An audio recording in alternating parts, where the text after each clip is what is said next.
There's a big difference between breakfast service and lunchtime in an elementary school cafeteria. Lunchtime is organized. Every class has its own scheduled time and its own scheduled table with teacher assistants and cafeteria monitors keeping a close eye on the students. Students want nothing more than to sit, eat, distress and chat with each other about anything other than what they're learning. There's only a measly half hour, if that, per class from the time they leave their classroom door till the time their equally bedraggled teachers shamble out from the teacher's lounge to collect them. But things are always moving at a steady clip. Mrs.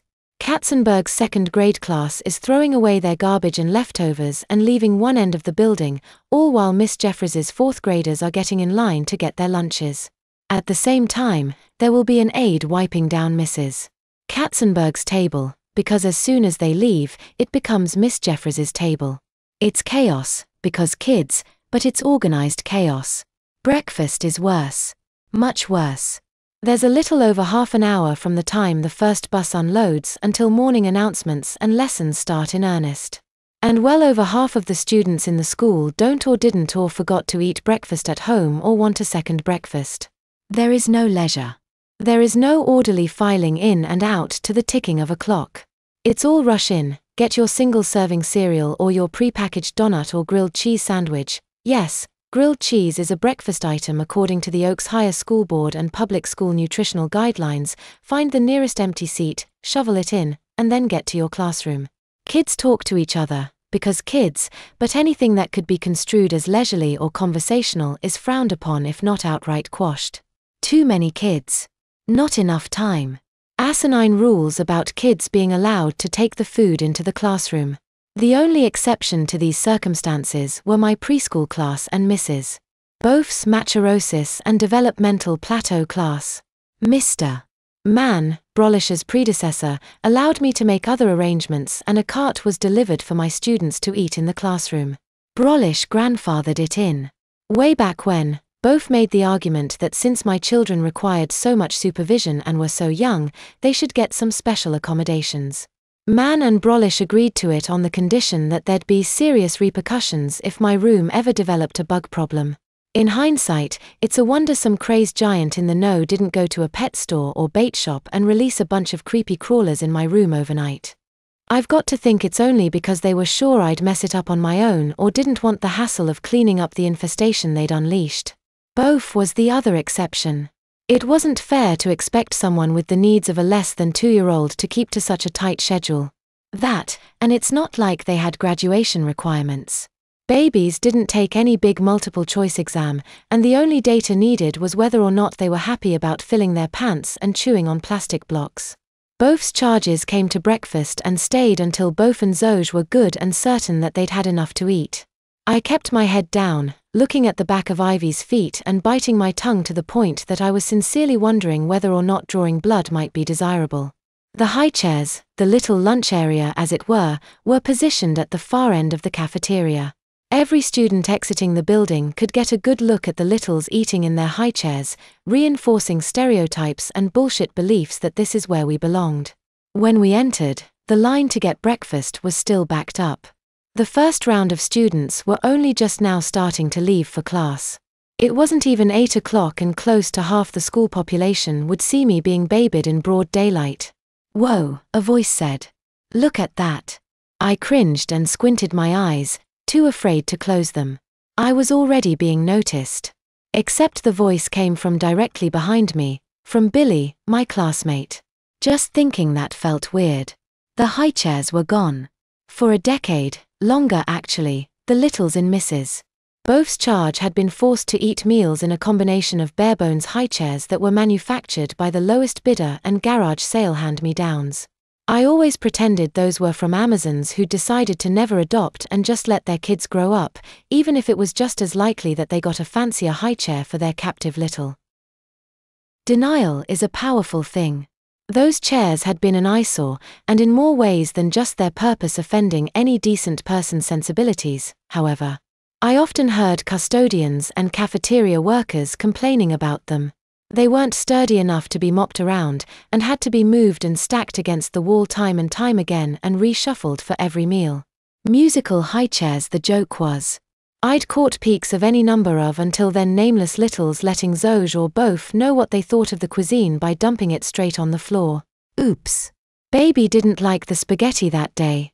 Now someone had to come with a mop. Again. They also had to be spaced a certain way, too. With 10 littles, and 2 Amazons pretending to care for them, Zoj and both were constantly shifting and shuffling, monitoring the behavior of adults who hated being treated like children. They couldn't be placed too far from each other or both and Zoj would run themselves ragged trying to force-feed everyone. As for too close, the ones bought specifically for the school were sturdy and weighted enough that they couldn't be tipped over from inside. The hammer-downs, with a little help, such as another little pulling while the first rocked, stood a chance of tipping themselves over. When you're prized for being cute and cuddly, self-harm is a form of rebellion. I'd caught glimpses of such chaos. It was impossible not to. Shrieks, and almost crashes. Screams and cussing. I'd taken mental notes. To be clear, I never thought I'd end up in the situation I was in. I also don't think I'll ever be chased through the woods by a machete-wielding maniac with a hockey mask. It doesn't mean I haven't given thought on how I'd survive a horror movie. I heard Billy mumble something, but between the noise of the cafeteria and the fact that Billy was likely talking over his shoulder down the handhold chain, I couldn't make it out. It sounded like hope, though. Hope never lasts long, however. Not for littles. The high chairs had been removed. That much was true. Even from my height, it would have been easy enough to see the backs of them poking out above the heads of students and Amazon standard tables. In their place were something new. Something much more diabolical. The script to my own personal horror movie had been flipped. "Mommy!" Ivy yelled. "We got new seats." Zoj nodded. "That's right. Mrs. Both's grant finally got approved. 2 large Amazon-sized kidney tables took up the space. The curved-out middle section, the empty hole in the sea, had an Amazon-sized chair parked there. The other chairs were built into the table itself. Bright yellow bucket seats were installed into the table. 5 to table. Communal high chairs. Impossible to tip over from the inside. It had taken Amazon really trying to flip it. Save for the edges to the left and right of the teacher seat, it would be harder to throw food on the floor, too. Effectively 5 high chairs per table, and a spot for the guard to sit comfortably while still being within easy reach of the prisoners. My heart sank.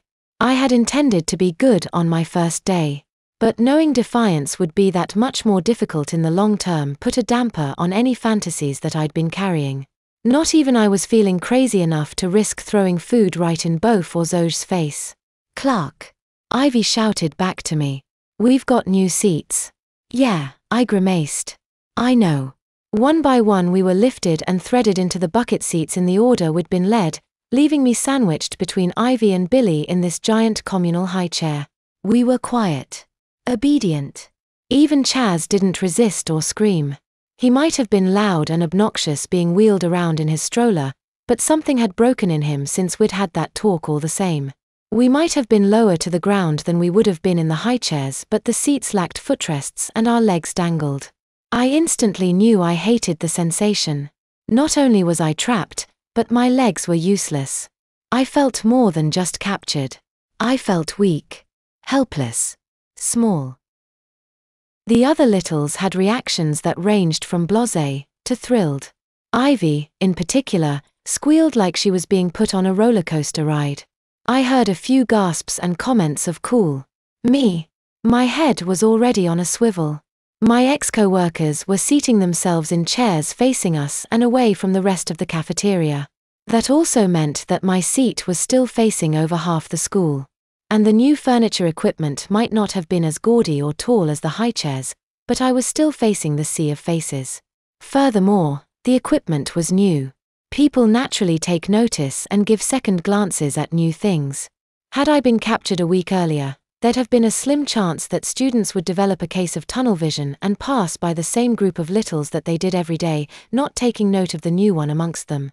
I would be noticed. I would be recognized. A cart similar to the one that was delivered to my old classroom was wheeled out by a tweener cook in her 50s. I'd seen her in the lunchroom plenty of times, but I couldn't quite grasp her name.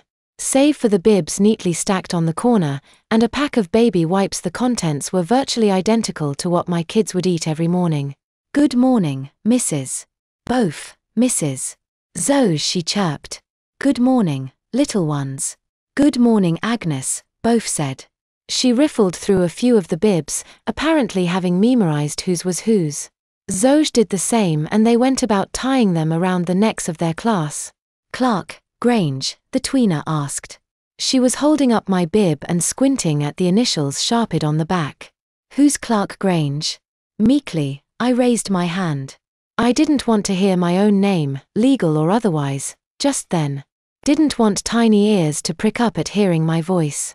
The lunch lady shuffled around and started to unfurl the bib. Being a tweener, she didn't tower over the seat, but she could easily reach from behind and fasten the bib on.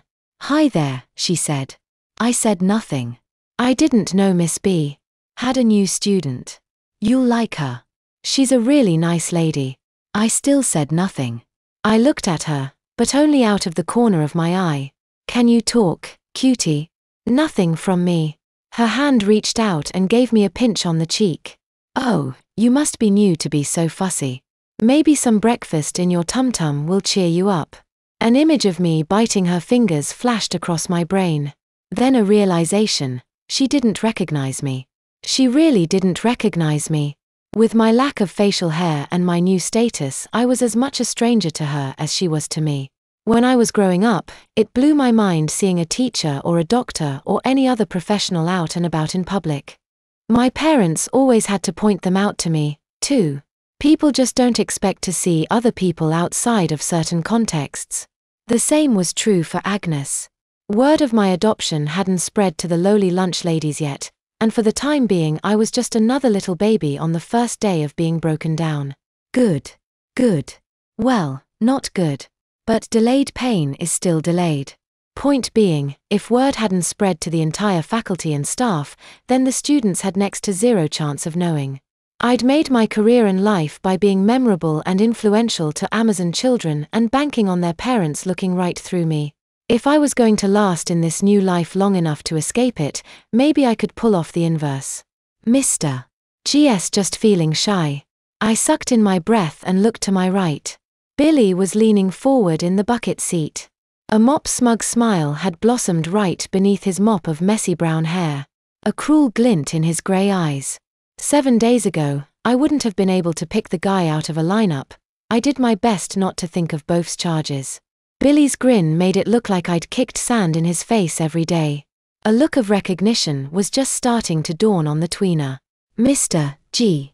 She looked at me with fresh eyes. "Hi," I mumbled. A gasp. Then a confused shriek of "Mr. Gibson." Heads started turning. Not just the littles seated around me, but students sitting at the closest tables. Mutters of my name from prepubescent voices. I froze, as if they were prehistoric lizards who were attracted to movement. Fuck me. A few kids looked down on the ground, as if I might be just underfoot. Others scanned the breakfast line and looked towards the entrances and exit. The older ones, the taller ones just starting to hit puberty and could see over their peers' heads, the ones who had had the longest time away from my example and influence, they were the ones that spotted me first. There was no chorus of shrieks or laughter. No ocean of mockery. No ripping the band-aid off. It was a smattering of eye contact and pointed fingers. An elbow to a friend. A giggle hidden behind the palm of the hand. Like 1,000 mosquito bites, it kept happening and would continue to happen. The schoolyard gossip chain had started. By the end of the day, every student on campus would know that the one little teacher was no longer an adult. Ivy ripped me out of the frustrating future and back into the painful present. "He's not Mr. Gibson anymore," she said to the cook. "Miss Grange is his mommy." "Oh, yes," the tweener said. "You're very lucky, Clark." The sound of my name looked like it left a bad taste in her mouth. "Mrs. B is very good at her job, and I know you'll be happy with your mommy." She swallowed. Now she was the one avoiding eye contact. It was easier to baby someone when you didn't know the adult they were once allowed to be. "Agnes," both interrupted. "A little help." Oh, Of course. Breakfast trays were passed out, but the tweener kept looking at me. It reminded me of the way people have a tendency to stare at the corpse in an open casket funeral. There was something both fascinating and repulsive about it. I was the corpse. France toast bites, she said, cheerfully. Finger foods. With all the grub passed out, she took that as her cue to leave.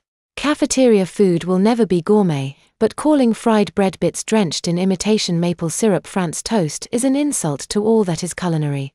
Ivy, of course, dug right in, getting gobs of syrup and crumbs all over her mouth. Others also ate quickly, if less messily. Some even thought to daintily use their bib as a napkin. In my mind, I started sizing the rest of the class up, guessing how broken they were based on how they ate. Ivy was at the bottom, of course. Billy and Annie next to me seemed to have most of their dignity intact.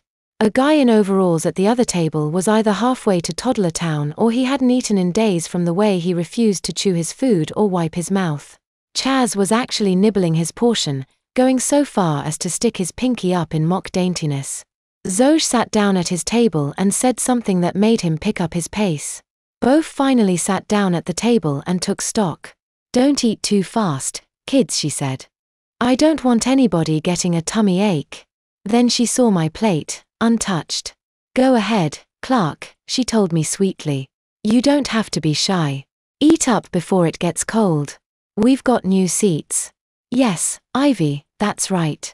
Then back to me. "Go ahead, Clark. Eat up." I hesitated. Whether out of needing to processes, indecision, or a shred of defiance, I couldn't say. "Unless you want me to cut them up for you." I crammed the first dough ball in my mouth, chewed and swallowed. Both cackled the way she had when we'd gotten one over on Brolish. Now she'd gotten one over on me. Real funny. Real cute.